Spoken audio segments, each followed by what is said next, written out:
So, as we close this business session, it is my pleasure to hand over the reins and the medal to my successor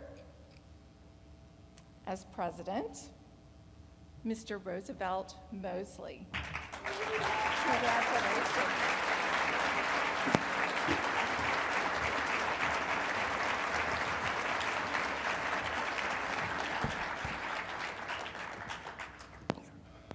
Thank you, Kathy, and thank you once again for your service to CAS.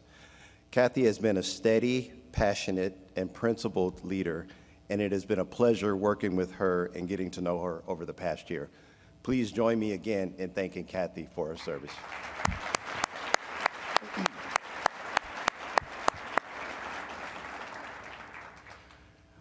As I indicated last summer when I accepted the nomination as CAS President-elect, my focus during the time in leadership will be on three things. First, I will continue to work to increase transparency and communication between the CAS Board of Directors and the membership.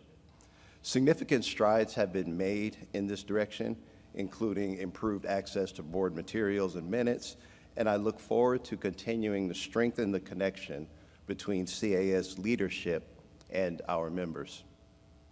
Second, I am excited, and I am truly excited about the opportunity to continue to move forward our CAS strategic plan. As Kathy indicated in her most recent President's message in the Actuarial Review, the board met at our retreat this past August and reaffirmed our commitment to our envisioned future that was outlined in that plan. The first pillar of that strategic plan is focused on building skills for the future, the theme of this meeting. And as we continue to build those skills, we need to boldly and frequently communicate to those current and potential users of our services the value that actuaries bring. This will ensure that actuaries continue to be sought after for our ability to apply analytics to solve key business problems. As a way to demonstrate how actuaries apply and solve business problems, we're actually working on a speaker series to highlight examples of actuaries that are doing just that. So stay tuned for more on that.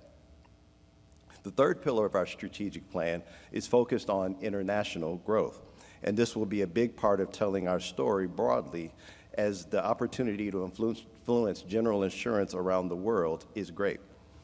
I recently had the opportunity as President-elect to spend a week in Singapore at the Singapore Actuarial Society meeting. And while I was there, I had a chance to spend time talking with and getting to know our members, regulators, and people at universities. And I am convinced now, more than ever, that we have a significant opportunity to impact general insurance around the world.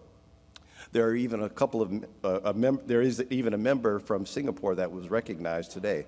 If you get a chance to talk to him, please ask him about his international experience. I believe you will be enlightened.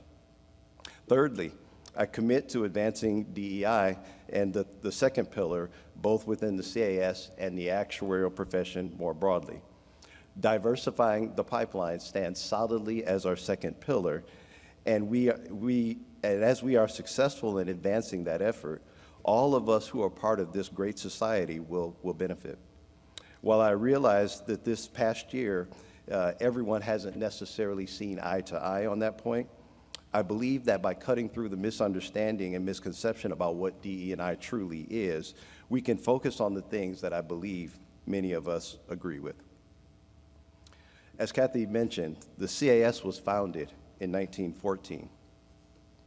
In 1978, Ruth Salzman became the first woman to be president of CAS.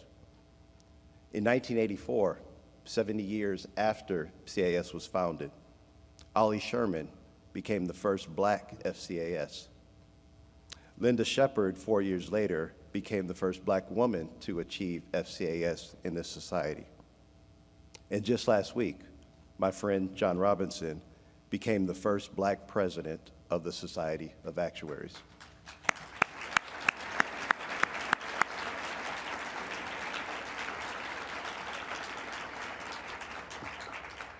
And at the close of this meeting, I will be the first black person to serve as president of this great society.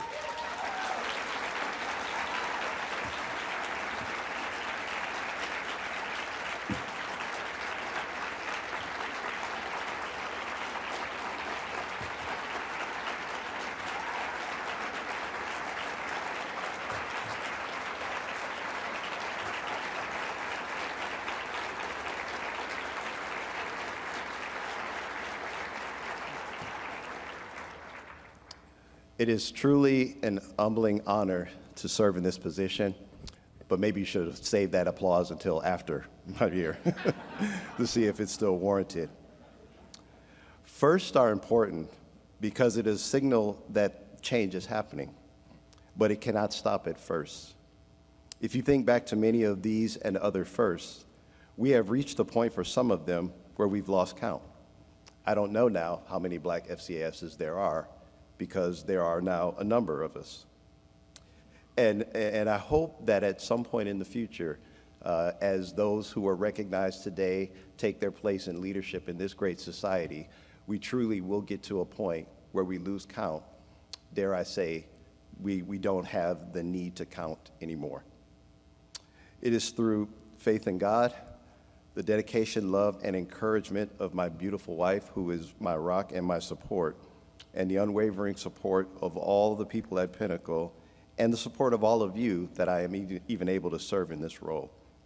One of my favorite pictures of leadership is from the Bible, when Jesus, who led his disciples for 3 years, got down on his hands and knees and washed their feet. He underscored this definition of leadership when he said, "The greatest among you will be your servant." To me, leadership is service, and I commit to serving CAS, its members, and ultimately the constituents we faithfully serve during my term. Thank you.